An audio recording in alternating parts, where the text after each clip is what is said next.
my gosh, you guys, I just won $1,000. Remember, if it sounds too good to be true, it's probably a scam.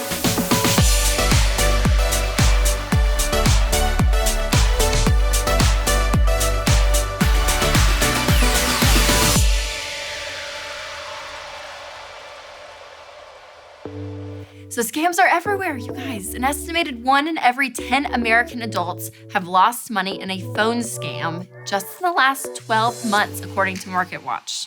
And on average, each scam victim lost $430. So that totals about $9.5 billion overall. Yeah, like man, that could have been put to our national debt, but it's getting in the hands of these bad people.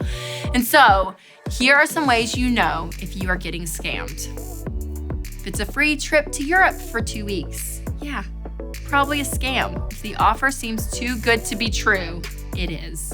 If an email or a letter or a text message you receive has grammatical errors, probably a scam. Because if it's from an official bank or somewhere like that, there's not going to be grammatical errors. So watch out for those. Also, if there's someone in person and they are pressuring you into a deal or something that you have to do immediately, or there's like this urgency involved, more than likely a scam. Also, this is so sad and breaks my heart. There's also online dating scams where people, it's basically like catfish. They pretend to be someone and get this woman or man to fall in love with them and tell them that they have like cancer or that they've lost all of their money and they need them to wire them money. And people give people that they've never met their money. So terrible. Actually, a lady here in Nashville, she was on the local news. It happened to her. She gave this man that she had never met before through Facebook $130,000. So sad. So watch out. Love can be tragic at times. So online dating scams, watch out. And also pyramid schemes and work-at-home scams. These are real too. If someone says, oh, you can make $20,000 in 2 weeks, being at home and only working 20 minutes a day, probably a scam. Not true. So always remember, a way to arm yourself with information not to be scammed is to use your brain, people. Remember this, okay? God gave you something here in between your ears and in your head. It's more than a hat rack, my friend. Joey from Friends, anyone? Okay, but really, be smart about it, okay? If it's too good to be true, it probably is. Amazon is not gonna just send you $1,000. Also, don't ever wire anyone money that you do not know, okay? I don't even know how to wire money, but it's out there and people do it. So if you don't know the person, don't do it. Also, don't look at sensitive information on public Wi-Fi. Like, do not look at your bank account at Panera. It's very dangerous. But when it comes to scams, I want you to be on guard because remember, you work hard for the money that you make and I don't want to see it go to waste to someone that is completely scamming you. So scams are everywhere, which reminds me of the time that Winston had a deal go wrong.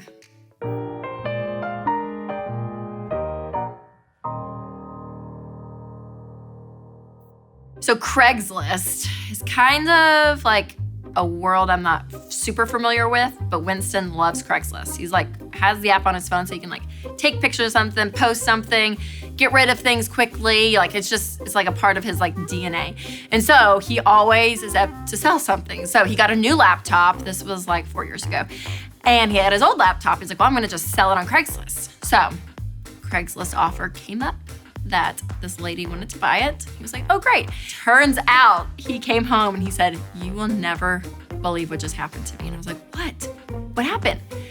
So he gets out of his car apparently with the laptop and he gets on the phone with the lady and he can't like super understand her well. And he's like looking for her and he's like, and I just saw this lady in a crowd on her cell phone and we kind of make eye contact and he was like, oh, okay. And she has the money and so she counts out the hundreds to the amount that he was selling it for. And he hands her the laptop, she hands him the money, and she just like takes off. And he's like, oh, okay. So he's like, well, that was a great deal, it's easy. So he's walking back to his truck and he flips open the first dollar bill and he was like, And he flips up the second and then the third. And he kept going. Turns out it was counterfeit money. And he was like, smelling it. Yeah, he was like, this is not right. So he's yelling at her and he's like, wait, you gave me fake money. And he's like chasing after her. She turns around and she looks at him and she was like scared to death looking. So she grabs the money out of his hands, throws down the laptop, jumps in this sketchy car, and I wish I could say they like pulled like a weapon out and like he almost died, but that didn't happen, thank God. But they drove off. It could have happened. Totally could have happened. It didn't. So it was just a great story, but I couldn't believe it. Because honestly, if it was me, I probably wouldn't even realize it was counterfeit money until I like got home and like counted everything. But it was just a good reminder to be careful. Be careful when you're doing deals. So the money challenge for this episode is for you to be prepared when you're doing deals. So make sure to click the link in the description because we have a whole checklist on how to be safe when you are buying or selling off Craigslist. So I contacted my friends over at Fox News because they do reporting on scams all the time. And so I got to sit down and talk to one of their reporters all about scams. So check this out. Well, hey guys, we are here with Brett Larson, who is host of Fox News Headlines and also a technology expert. He reports on technology. This is his world. So Brett, thank you so much for being on. I so appreciate it. Rachel, thanks for having me. Okay, so tell me, this is your world, learning about scams and knowing all about it. So what are the top scams you can think of in America today that you see people falling for constantly? I mean, it's almost there's so many of them now. It's almost hard to pick. You've got the IRS scam where the IRS is going to call you at home, which, by the way, they're never going to do. Or it's the email from the Nigerian prince, which I have to say, I have been seeing that email for over 20 years, which unfortunately that means it's still working. It's still there. Well, I remember getting it for the first time and I was like, wait, what? And then you get it constantly. Yep, it's one of those. Yes, for sure. It's a very exciting thing when you get it, and it's understandable that people might think, okay, so I just got to give somebody my bank account information and I'm going to get a lot of money. That's not the way it's going to work ever. Basically, I mean, the rule of thumb I always say, it's the one we've always heard, if it's too good to be true, it probably is. But the problem is with social media, these scams have become more personalized to the point where people can hack into a friend's Facebook account and then start reaching out to you as though they are your friend and say things like, hey, I'm stuck in another country. Can you wire me some money? I was robbed. I lost my passport. They got my room key and I'm sitting in a coffee shop. Something like that feels very true. It's coming from someone you know. Right. Never is that going to be accurate. It actually happened to me. I was traveling several years ago. I was in Europe and a coworker reached out to me and said, hey, I'm in Europe. I've just been robbed. I don't have any money. And I said, hey, good news. I'm in Europe too. I'm here too. Yeah. Where are you? Happy to meet you. Happy to help. Give me your location and how I can reach you. Sure enough, that friend suddenly blocked me. So clearly that's a scam. That is so crazy. So scammers really, even over the past decade, they've gotten very good at what they do. They're personalizing situations just like you're talking about. Absolutely. So when I hear of a scam, the Nigerian prince, that whole thing, Right. Now we kind of know it's kind of ridiculous. But are you finding that everyday people, smart, intelligent people are falling for these? Like, who are the types of people you're seeing that are falling for these scams? Everybody is falling for it. And I think it's kind of a side effect of the more connected we are. Our banking information comes to us now by way of an email. We get alerts on our phone. These are the exact same ways that these hackers can reach out to us. Just in the last week, a colleague of mine got an email from Apple that said, hey, we're having a hard time connecting, or your credit card has expired, or it's always some sort of nonsense sounding thing where you think, well, if my credit card stopped working, I would have heard something about that, or something else would have stopped working. Right. And sure enough, if you follow the link, and this is the thing, when you follow the link, everything you see is going to look exactly like what it should see. And that's what makes it a little bit more tricky. But here's my piece of advice on all of this stuff. If you get an email from your bank, if you get an email from Apple or your internet service provider, don't click on the link in the email. Reach out to them the way that you normally would. Log into your email the way that you normally would. Log into your web service provider or your bank or whatever service is saying there's something wrong. Don't click the link in the email. Log in the normal way and check and see if it's actually legitimate, or pick up the phone and call the 800 number that's on the back of a statement that you might have, because the bank is not going to email you and say, hey, we're suddenly needing to get your information and update your social security number or whatever. I mean, it sounds legitimate, but it's not. Yes. Well, I was even on a website today on my phone looking at a recipe, and some, ad pops up and it's like, you want $1,000. I mean, just this morning. And I'm like, it's almost like a virus. It feels like on my phone. I'm trying to get out of it. So are companies, that, or people that are scammers, that this is what they do, are you finding that they're getting caught? Is it really easy? Or are they slipping under the radar and it's just constantly going to be there? Unfortunately, I think this is something we're going to be dealing with for a long time because of the way the internet works. They can be anywhere in the world. Mm-hmm. They can be in any country. They can be in a place where our laws can't quite reach them to not only catch them for what they're doing, but stop them from what they're doing. In many instances, they can spoof. They can call you from a phone number that looks like a number that would be to the person who lives right next door to you, and they can email you from places that are the same websites that we would go to normally. So they've become very sophisticated, which means fighting them, you have to be a little more savvy. And it is increasingly more difficult to do that. Yeah. Well, it's just good, I think, for all of us to know and to even hear from you, because it's like even just the knowledge, it being on the forefront of our minds, just to be aware so that we're not the ones scamming and all of our hard-earned money is getting swept away to a scammer. You don't ever want to do it. And I mean, also, don't give your social security number to someone who calls you at home.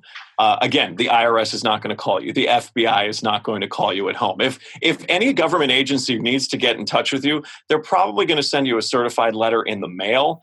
Yeah. And even then, you just double check and make sure that everything is legitimate on that. But the IRS is not going to call you. And if they do, they're going to have more information about you than oftentimes these IRS agents who call you do. I got called recently from someone who said they were calling me from Apple because my iCloud account had been suspended. And I said, oh, okay, that's great. Tell me, what's the name on that iCloud account? And it was some other person's name. And there's always going to be, if you push back a little bit to get a little more information out of them. Oh, your car warranty has expired. Oh, really? Okay, which car is that for? Don't tell them, oh, is this for my Acura or is this for my Chevy? No. Don't tell them that. Ask them, which car is that for then?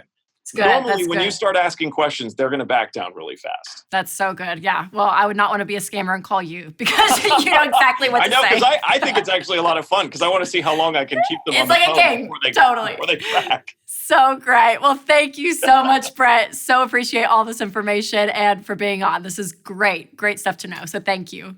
Thanks for having me. But as I mentioned earlier, it is very risky to put personal information on your computer when you are in a public Wi-Fi area. So I decided to bring in experts who know this world way better than I do. Two guys actually from our IT department, Steven and Chelsea, to show us how easy it is to actually get hacked into.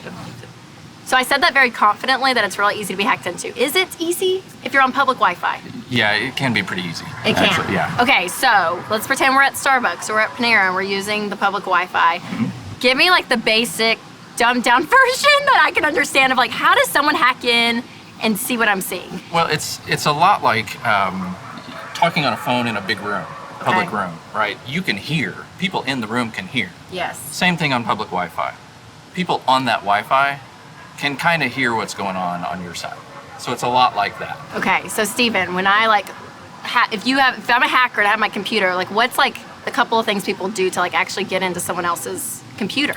They're just going to be watching to see what type of traffic, what sites you're going to and things like that. Okay. So we like to say, don't log into your bank when you're on a public Wi-Fi. Anything personal, save that for when you're at home, that type of thing, because there's always, it's a shared space with everybody and you're all on the same network. And so yes. Okay, so how can someone do it? Like if you have a laptop, like how does a hacker do it? Well, they're joining to the same thing that you are, so they can just look around. There's several really easy to do programs and utilities that you can just kick off a few things and it goes out and looks and says, who all's here with me? Wow. Where are you at? And hey, what are you doing? And I heard that you can actually even mirror the image of someone else's computer. Like if they're scrolling through Facebook, you can pull up their computer image and watch them scroll and watch them do exactly what they're doing. Is that true? There are definitely ways to do that, for sure. Yes. And someone who knows what they're doing, they can do that. Yes. Yes. Public Wi-Fi. Yep, for sure. You guys, that's like crazy to me. So Is it something that you can guard against? Like, is there things that you can have on your computer? Because I have a Mac. I see you have Windows here. Is there a difference? Like, are there programs or things that we should be careful of and watch out for? There are some differences. You definitely want to, the biggest thing is just being careful. Like Steven said, just be careful what you're doing. Don't do anything sensitive, but always kind of keep things up to date. Both Windows and Mac have regular cycles that they update the laptops or the computers. Keep those things patched. Always have an antivirus or something like that just kind of out there. Okay. It just helps keep those shields up a little bit so that you can do what you want, hop off, and they can do what they want. Okay. So it's so funny to me because I'm so not in this IT world and I don't really know much about like computers. But from your experience, because there's a lot of people out there that are very knowledgeable when it comes to this whole world. Absolutely. So would you say in confidence that, yeah, there's a lot of people that probably know how to hack into things? Oh, yeah. More than I realize. Oh, yes. Absolutely. Are y'all part of like groups? Are y'all hackers? We can't tell. There you go. It's all secretive. Okay, that's so good. It's just good to be reminded and to be aware. And for all of us out there, do not look at sensitive information on public Wi-Fi because they just explain it's like pretty easy to hack into someone's computer. So be aware. So good. Well, thank you guys so much for coming on and getting us some good information. Absolutely. So appreciate it. Thank you. There are so many scams out there. Identity theft is obviously a very real thing that unfortunately happens to people just like you and me all the time. Even my mom was affected with the Equifax breach last year. So I want to make sure that you know how to protect yourself, your precious time, and your money. You've heard me talk about Zander Insurance, and they have great life insurance, but they also have top-notch identity theft protection. They protect against all types of identity theft, including financial fraud, medical ID theft, tax fraud, and so much more. They will also monitor your personal information and alert you via email when changes are detected. Winston and I use them, and guess what? Even our daughters are covered. Yes, kids are covered for free on the family plan, and that takes care of all the work to recover your identity should something happen. Each member also receives $1 million of reimbursement protection, and that includes stolen funds from your bank account. Visit Zander.com today and check out their affordable individual and family plans and get signed up. So let's head back to the studio and unpack more ways you can lose your money. So we've been talking about scams that are, well, more immoral, if you will, like people actually stealing from you, like bad people. But there also are some marketing tricks that stores use that aren't quite scams, but well, they're tricks to help get your money. And so retailers will use your 5 senses to manipulate you. All of our senses, they're so powerful and it affects the way we purchase things. So they use our sight to get us to buy things. So what happens is colors are powerful things. When things are red, what that means is to take action, it's sales, get it quick.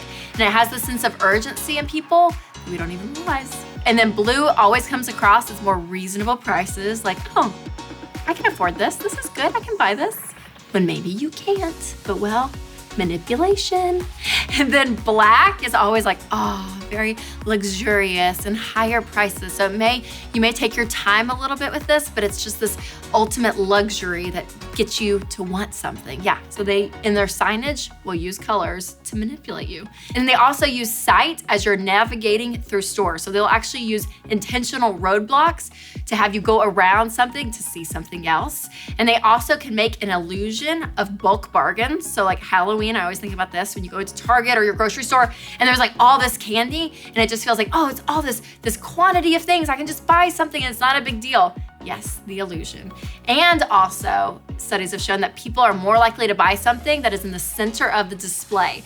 All of your eyes focus on the center, so the things stores want you to get, well, put it in the center.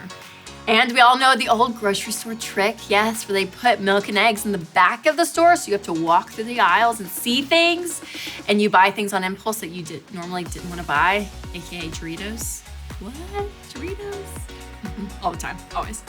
And they also use touch, the sense of touch, because what happens is when you touch products, you are more likely to buy them. Isn't that crazy? But it's true. So you think about grocery stores as well, like all the produce, you go and you touch and you feel something, more than likely you are to buy them. And my favorite thing in the world, makeup brushes. Like I think about Sephora and all these beautiful, wonderful stores that you walk in and they have, samples of everything and you get to see it and you're like, oh yeah, that's nice. And you hear it just sounds like you're gonna be beautiful, right? And you're like, I gotta buy it. And just all of it together, the sense of touch, well, you're more likely to buy things. Smell, well, smells always get us, don't they? I mean, you see popcorn, what do you think of the movies when you walk in? It's like, oh yeah, we'll just buy some popcorn, no big deal. Because in fact, smell is the number one sense that triggers your memory. So when things like homemade cookies are being baked, it brings back memories of childhood and you feel good and warm inside and more likely to buy something. And also when you go into the shoe department of a store, sometimes they actually put the scent of leather through the vents. So you walk in and it smells like leather. I mean, I can't even believe it's possible, but it is, and it works. Yeah, so be careful. And then also sound. This is an important one because music can actually make things feel more expensive, which is very interesting, and it taps into your emotion. So when you have fast pop music, I always think of like Forever 21 or kind of like more teeny type stores. There's always loud pop music and it gets you to have impulse purchases. And you're like, oh yeah, it's not that big of a deal. These sunglasses are like $2. I'll buy them, sure, why not? And it gets you to buy impulse things. But then the slow music, more of the time in luxury stores, you take your time, it's calm and relaxing. The salesperson talks to you, brings you possibly even food or a drink over, and you take your time and it sets the mood for you to prepare to buy something more expensive. Now, last but not least, taste. Yes, thank you, Costco samples, right? When you go into places like Costco or even the grocery store, they have things here and you're like, oh, sure, I'll taste this crazy cheese configuration thing. And then you eat it and it's like, that is so good. How do you do it? And they're like, oh, just buy these two products and you put them together. And then you go home and you make it and it never tastes the same, does it? Nope, never. But they got you to buy it. It's amazing. So, well, again, these things are not scams. Make sure that you're aware so when you're walking into a retailer, you know what they are thinking about because they are smart and sometimes, well, we're not and we spend money we shouldn't.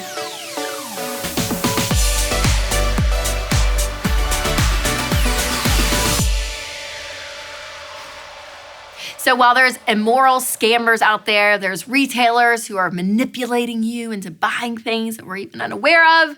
There's also the scam of you scamming yourself. That's right.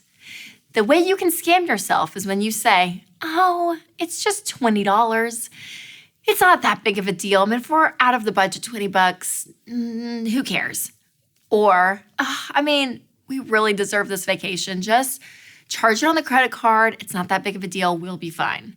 Listen, you cannot talk yourself into things that you cannot afford or that are not in the budget. Remember, being intentional with your money, working to get out of debt is the freedom that you're going to have not to worry about your money. So stop cheating yourself out of your own money and start being disciplined. And you can also start a membership to Financial Peace University as you're on this journey to keep you inspired and on track. This is a proven program that will teach you how to never worry about money again. And you guys, that's the goal, isn't it? To never worry about money. So make sure to click the link in the description to get started.